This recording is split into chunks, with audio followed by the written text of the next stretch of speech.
Absolute undiluted hell. The past few hours for David Jenkins had been nothing but pain and disbelief. An anonymous email had informed him that his beloved wife of 6 years, Lauren, had been seen entering a room at a cheap motel last Wednesday afternoon. To make matters worse, she was now having lunch with the same man. To say that David was shocked would be a gross understatement. He and Lauren were deeply in love, making love 3 to 5 times a week, and their sessions were usually intense and sincere. At not yet 30, he believed their lovemaking was energetic and pleasurable for both of them. However, he couldn't just ignore the email or its implications. Feeling more tense and agitated than ever in his life, David returned home that day, a changed man. As usual, he got home around 6 p.m. and noticed Lauren's car already in the driveway. Still in her work clothes, she stood at the sink rinsing vegetables when he entered the kitchen, awkwardly greeted her, and set down his briefcase. "Hi, honey, how was your day?" Lauren dried her hands with a towel before turning to kiss him. David was struck by how carefree Lauren seemed after spending the day with another man. "Great, but today we had some bad news related to the project we're working on, and it looks like I'll have to go to Greensboro on Friday, so I won't be home until at least 8 in the evening, depending on how the meetings go, and then I'll head straight home." David knew Lauren's work schedule fairly well, especially that it was most flexible on Wednesdays and Fridays in the latter part of the day. His first thought on how to verify the accusations in the email was to make it easier for Lauren this coming Friday. The project crisis, meetings, and business trip were all lies. Instead, he arranged to take Friday off, do some preliminary work, and keep an eye on the motel for Lauren and her lover. "Well, at least you don't have to stay overnight, and we'll still have the whole weekend together," Lauren suggested. "Since you can't really predict when you'll be home, could you give me a call when you leave Greensboro? I'll try to prepare dinner as best as I can." David pondered for a moment. Yesterday, he wouldn't have noticed or even thought about how attentive Lauren was, trying to arrange a joint dinner despite his unplanned business trip. Now, he wondered if she had asked him for a 2-hour window to close her legs and erase any traces of her lover. "Of course, I'll call you when I have a better idea of when I can leave Greensboro, and I'll also call from the road when I know when I'll be home. Sound good?" Since the purpose of Friday now seemed to be to facilitate Lauren's ability to deceive again, if it really was her in the motel, and if the email was accurate, David wanted Lauren to feel comfortable knowing he wouldn't have the opportunity to catch her. "David, I'm going to prepare dinner and then quickly take a shower. Could you watch this skillet for me while I'm gone? Make sure the vegetables don't burn," Lauren asked, taking her purse and carrying it upstairs. "Of course, dear, don't worry," David replied, meanwhile thinking to himself, "Strange, I thought she usually left her purse downstairs." The shower itself made him think. Although not unheard of, she usually didn't shower immediately upon returning home. So, while checking his emails and stirring the vegetables nervously, he pondered whether the impromptu shower was related to the news in the email he had received earlier. "Damn my life," David thought. "One anonymous email, and I'm questioning everything in my marriage, which until today I considered absolutely wonderful." During dinner, David was clearly lost in thought. "Is something else wrong, honey? Besides the project you mentioned? You seem awfully quiet, almost like you're on another planet," Lauren finally asked, receiving a brief response to a couple of questions she posed. "No, sorry. I guess I'm just tired and also thinking about what I need to do tomorrow to be ready to head to Greensboro on Friday," David replied. David understood he needed to act normal to avoid making Lauren think something was amiss. But what now could be considered normal? Could his wife be cheating on him, or could someone with a cruel sense of humor be playing a prank? Or could he be the unintended victim of a wrong email address? What if it was a completely different woman and the sender mistook her for Lauren? Damn this life. Today he was sure of his happiness, and now he was a wreck of doubts. Dinner was cleared away, and after watching TV for a while, David and Lauren discussed their plans for the weekend and eventually began preparing for bed. David had already mentioned he would go to bed early because he needed to get up early for work to prepare for the trip. David's stomach tied in knots at the thought of what he would do if Lauren made any moves towards sex tonight. He thought about their Wednesday evenings and whether there had been any pattern in their sex life lately, and with horror realized that, according to his memories, it was about 50-50. Connecting this with her shower after work, he felt like a fool, trying to pin the tail on a two-faced donkey. Lauren got into bed first, and when David joined her, she quickly snuggled up to him from behind, hugged him tightly, and reached out to scratch his chest with her nails. "Can I distract you from work for 30 minutes, darling?" Lauren playfully suggested. "Shit," thought David. "How much more can I take before I lose my composure?" He patiently stuck to plan A and replied, "As much as I'd love to, dear, neither today nor tomorrow will I be much use to you. I'm just too absorbed in this project hanging over me." Saying this, he again couldn't believe how much his life had changed in the 60 seconds it took to read and understand that simple email he received just 10 hours ago. "It's okay, honey, I understand. I just thought if you were up for it, I'd offer you a little well-deserved stress relief." Lauren hugged David tightly and kissed the back of his head before wishing him a good night and rolling over to the other side. David felt relieved, yet at the same time, what did she mean by "if you were up for it"? Damn my life. David got up and left for work before Lauren woke up, so he avoided further questions or probing looks. He realized how poorly he was handling the problem, real or imagined. The previous night reminded him of the telltale heart, and realizing this, he knew he had to avoid another night of close contact with Lauren. "Hi, darling. I'm going to work late tonight, preparing for tomorrow's trip and meetings, so don't worry about dinner for me, and I'll probably see you before bedtime." David left this message in her voicemail around noon. However, Thursday was spent unprepared for the business meetings. David was a planner and organizer by nature and profession, so although he had no undeniable evidence of her infidelity, he wanted everything organized.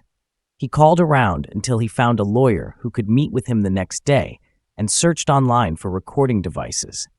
Deciding on one he wanted to buy, he searched for local stores with similar devices and found a shop he would visit before heading home.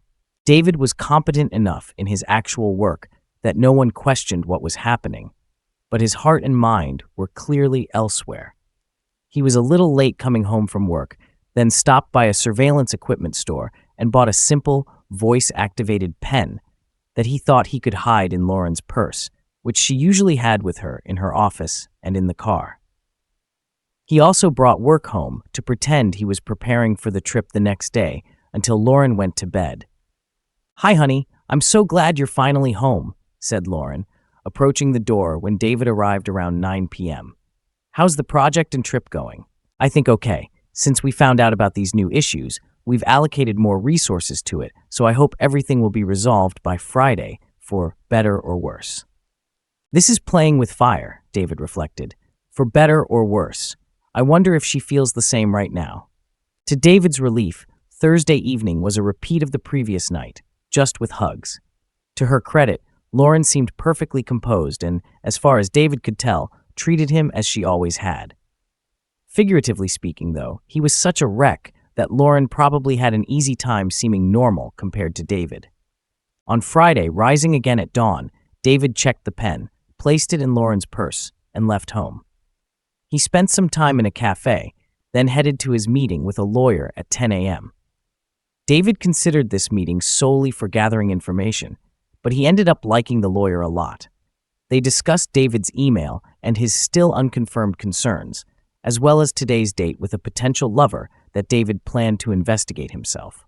He acknowledged he had nothing but that cursed email, so going all in on a private detective or thousands of dollars in surveillance equipment didn't make much sense. From the lawyer, David learned about the standard reality of divorce if it came to that. Without children, a no-fault divorce was relatively straightforward, especially since David and Lauren earned comparable incomes and had similar pension plan balances. The house was mostly in debt, so its liquidation would be more of an emotional shock than a financial strain. However, David left the law firm in complete bewilderment. How could I even sense this nightmare and think everything wouldn't be so bad? We were supposed to be together forever, until death do us part. David spent his lunchtime at a cafe, browsing the internet and continuing to study the procedure of what is called divorce. Websites abounded with information on how to detect a cheating spouse, as well as how to avoid detection when cheating, how to hide income, and how to find it. The most enlightening were the sites dedicated to why spouses cheat. None of what David read touched on Lauren's motivations. This fact alone likely caused David deep down to hope that it was all a mistake. Lauren couldn't be cheating on him. They were too close, too deeply in love, too synchronized with each other for it to be true. When he could no longer dwell on the topic of deceit, he gathered his things and left, heading to the motel. Time seemed to drag slowly, or so it felt to David. As he drove to the motel, mentioned in that cursed email, he realized that if this whole affair story was indeed true, it was quite possible that Lauren didn't always use the same motel. If that were true, then his entire day could have been in vain, and he still wouldn't know for sure. The pin he placed in her purse might eventually yield some results, but David knew he could no longer bear this uncertainty about the state and future of his marriage. Rolling into the motel parking lot at 1:40 p.m., he circled around until he found a secluded spot with a view of most rooms and the office. Now he just had to wait. There weren't many people coming and going at the motel, so when a man parked his latest model Acura, visited the office, and then entered a ground floor room, he seemed vaguely familiar to David. The name didn't come to mind, but David felt like he had seen this person before. All of David's doubts ceased, along with his hopes, about 5 minutes later, when Lauren parked her Honda Accord next to the Acura, grabbed her purse, approached the door of the same room, and knocked briskly. A few seconds later, the man opened the door, and Lauren entered with her usual ease and confidence. For heaven's sake! It's all true, thought David, pounding his fists on the steering wheel. How could Lauren do this to us, and why? There was simply no sense or reason in this. David had never felt so blind in his life. The planner and organizer had just had the rug pulled out from under him. David's thoughts raced left, right, up, and down like a roller coaster, and he suddenly realized that he was now a participant in a crumbling marriage, one incomplete and awful crisis. Knowing that today was at least the second instance of Lauren's infidelity, and that she had skipped work to do it, made David feel there was nothing more to gain by hanging around the motel. He wasn't going to confront them by knocking on the door. It could turn unpleasant, and he needed time and space to calm down and prepare for his next steps. His disbelief up to this point had left him emotionally unprepared for what came next. Then, he remembered the pen he had placed in her purse and grimaced bitterly. Real-time audio, he thought with pain. Just great. He had the presence of mind to take several photos of the two cars parked side by side before their love nest and close-ups of the man's car with the license plate, before slowly turning towards the exit and back onto the road. He had no destination in mind, but he aimlessly drove for a while until he nearly ran a red light and was almost hit. This shook him up, so he stopped at a brew pub and had a beer, trying to gather his thoughts.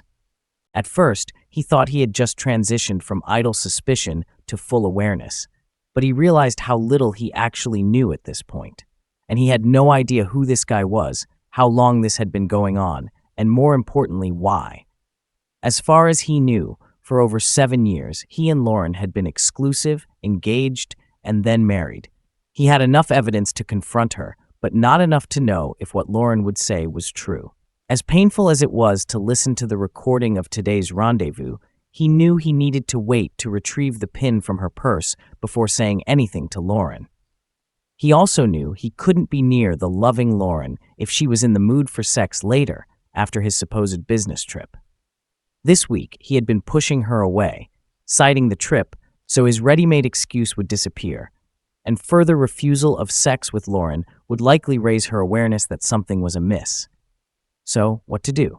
I need that pin, then I need to quickly confirm there's something on it, and then I could leave home and stay away for a few days to figure out where I stand in all this mess, David scribbled in his mind. With this general plan in mind, a cunning thought came to David. She thinks I'll arrive later than usual tonight. To shake her and her lover up, I need to call with news that I'm almost home. After finishing his beer and settling the bill, he pulled the car back onto the road and dialed Lauren's mobile number. He left a voicemail. "Hey darling, great news. The prep work paid off big time, and everyone did a fantastic job getting everything back on track. So I'm about 30 minutes out of Charlotte, and traffic isn't too bad. I should be home around the usual time. I hope this scares the shit out of her, and that damn bastard," David muttered to himself aloud. He headed home, and upon arrival, quickly packed a couple of bags and placed them in the trunk of his car. Then he sat down and wrote a note to Lauren. Depending on how the night went, he wanted to have the option to just escape without a big confrontation. He didn't know what was on the recording, so he didn't want a full-scale confrontation yet. Part of his reasoning was also a desire to shock her to the same extent she had shocked him. When David called Lauren, she and her lover Rob were in the throes of their second coupling that day. Today was their last day together, and thanks to David's additional runway, they completed a second lap for the first time. They saw it as a celebration or a victory dance, but now it seemed like a potentially reckless move. Listening to the voicemail message, she muttered, "Shit, I need to move, Rob." That was David, saying he's already heading back and will be home around 6 p.m., as usual. "Well, at least you got the early warning call he promised you," Rob joked in response as Lauren hugged him goodbye and quickly rushed to the bathroom to take a shower. Routine and habits took over. Rob dressed and left the room while Lauren was taking a shower. He headed to the gym for his standard workout after their lovemaking and shower. On the way home, Lauren was more concerned about David's early return home and his cheerful mood about the project turning for the better. "I thought he would come home late and probably burn out from meetings and trips, but he'll likely want to make love tonight after missing most of the week," she thought, turning into their neighborhood. Still a bit nervous, she rounded the corner, approached their home, and saw David's car already parked in the driveway. "Holy shit, he made good time in Friday traffic," she muttered aloud, parking her Accord next to his new Civic. Lauren thought he might want to pounce on her as soon as she walked in, and that more time since her illicit afternoon sex might come in handy. She thought maybe preemptively suggesting a nice celebratory dinner could be a good idea. David was on pins and needles when he heard Lauren's car in the driveway. It would be the first time he would see her since he found out for sure that she was cheating. Bags packed and in the car, note prepared, all he needed was the pin for the note. He sat in the living room, waiting to confront Lauren as soon as she arrived. "Hi, honey," exclaimed Lauren, entering and seeing David rising from his chair. "Looks like everything went well. Why don't we go somewhere to eat and celebrate?" she asked him as they hugged and kissed each other. "That sounds great, especially since I got home early. Why don't you go upstairs and change, and I'll go ahead and make a reservation somewhere," David suggested. Lauren readily agreed, tossing her work bag and purse on the table, then heading up the stairs to the master bedroom. David waited until he heard the shower start, then approached her purse and retrieved the pin. He pressed rewind, then play, hearing the beginning of the lovers' conversation before quickly turning off the pin. "Well, that settles it. Time to get out of here," David said, taking out his note for Lauren and leaving it on the table next to her bags. Pausing at the door, David looked back at their home, sadly realizing that things between him and her would never be the same again. Lauren hurried into the shower and quickly dressed, coming downstairs with her still damp ponytail. She assumed he might be hungry after the trip and probably wanted to have sex later. Not finding him in the living room, she headed to the kitchen and saw a note lying on the table. She took it and started to read. She gasped. "Oh God, no, this can't be. Lauren, I know about your lover and your affair. I couldn't believe it was true, but your daytime rendezvous at the motel dispelled all doubts. You broke my soul, and I am so sad and hurt that I can't be around you right now. I'll be gone for a night or two while I try to gather my thoughts, then I'll call you to arrange a time for our talk. Do not try to contact me or find me. Trust me when I say I should not see you until I'm ready. David." David left home and drove to the hotel. Settling into his room, he had dinner downstairs, ordered a double scotch on the rocks, and then reluctantly returned to his room to listen to the recording of Lauren betraying their marriage vows.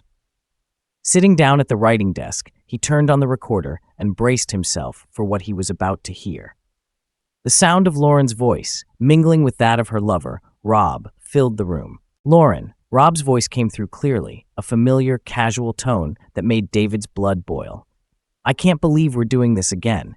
I didn't think we'd get away with it for this long. Me neither, Lauren replied, her voice softer, more intimate than David had ever heard her speak to anyone but him. But it's just been so easy. David gritted his teeth, feeling the anger and betrayal twisting his gut. He could hear the rustling of clothes, the creak of the bed, the unmistakable sounds of two people lost in the act of infidelity. It's not like I don't love David, Lauren continued, her voice tinged with something that almost sounded like regret. But this, it's different. It's like I can escape everything for a while. No responsibilities, no pressures, just us. Yeah, I get that, Rob responded, his voice low. But you know this can't last forever. Sooner or later, one of us is going to slip up. Not if we're careful, Lauren insisted, but her voice wavered slightly, betraying the doubt that had been creeping into her mind. David paused the recording, his heart pounding. His wife's words stung more than he could have imagined. It wasn't just the physical betrayal, it was the emotional distance she had created, the secret life she had led without him. The woman he thought he knew so well had become a stranger. He downed the last of his scotch, the burn in his throat doing nothing to dull the ache in his chest. For a moment, he considered simply walking away, packing his bags and leaving everything behind. But he knew he needed answers. He needed to understand why Lauren had done this, why she had risked everything they had built together. David continued listening to the recording, forcing himself to endure every agonizing moment. He heard Lauren laugh, heard her whisper sweet nothings that she once reserved only for him. It was like a dagger to his heart, each word twisting deeper and deeper. Finally, the recording ended, leaving David in a heavy silence. He sat there for a long time, staring at the recorder as if it could somehow offer him the answers he so desperately sought. But there was nothing, just an empty room and the crushing weight of betrayal. He knew he had to confront Lauren, but not in the heat of anger. He needed to be calm, rational, to approach this with the same meticulous planning he had always prided himself on. He couldn't let his emotions cloud his judgment, no matter how much they screamed for revenge. David picked up his phone and sent Lauren a text. "We need to talk. I'll be home tomorrow morning." He stared at the screen, half expecting an immediate reply, but none came. He didn't know if she was still with Rob or if she was at home, reading his note, realizing the gravity of what she had done. The next morning, David arrived at the house shortly after 10 a.m. He parked in the driveway, taking a deep breath before stepping out of the car. The house looked the same as it always had, but now it felt different, cold, uninviting. He walked up to the front door, hesitating for a moment before turning the key in the lock. Lauren was sitting at the kitchen table, her eyes red and swollen from crying. She looked up as he entered, her expression a mixture of guilt and fear. For a moment, they simply stared at each other, the weight of unspoken words hanging in the air. "David," Lauren began, her voice trembling. "I'm so sorry." "Don't," David cut her off, holding up a hand. "I don't want to hear apologies right now. I want to understand why, Lauren. Why would you do this?" Lauren's lip quivered, and she looked down at her hands, unable to meet his gaze. "I don't know," she whispered. "It just happened. I never meant for it to go this far." David felt a surge of anger rise within him, but he forced it down, keeping his voice steady. "That's not good enough, Lauren. We've been together for years. We've built a life together. And you threw it all away for what? A fling? An escape?" Tears streamed down Lauren's cheeks, and she finally looked up at him, her eyes filled with pain. "I love you, David. I never stopped loving you. But I felt trapped. I know it sounds selfish, but I needed to feel like I still had control over something in my life. Rob, he was a distraction, a way to forget everything else for a little while." David's hands clenched into fists, the hurt and betrayal boiling just beneath the surface. "And what about me, Lauren? Did you ever stop to think about how I would feel, about what this would do to us?" Lauren shook her head, sobbing. "I know I've hurt you, David. I wish I could take it all back, but I can't. All I can do is beg for your forgiveness and hope that we can find a way to move forward." David stared at her, his heart torn in two. He had loved this woman more than anything, and now she was begging him to forgive the unforgivable. Could he ever truly trust her again? Could they ever rebuild what they had lost? "I don't know if I can forgive you, Lauren," David finally said, his voice heavy with sorrow. "I don't know if we can ever go back to the way things were, but I need time to think. I need time to figure out what I want." Lauren nodded, her face pale. "Take all the time you need, David. I'll be here waiting. I just hope you'll find it in your heart to give us another chance." David didn't respond. He turned and walked out the door, feeling as if a massive weight had been lifted from his shoulders, even as the pain of betrayal lingered in his heart.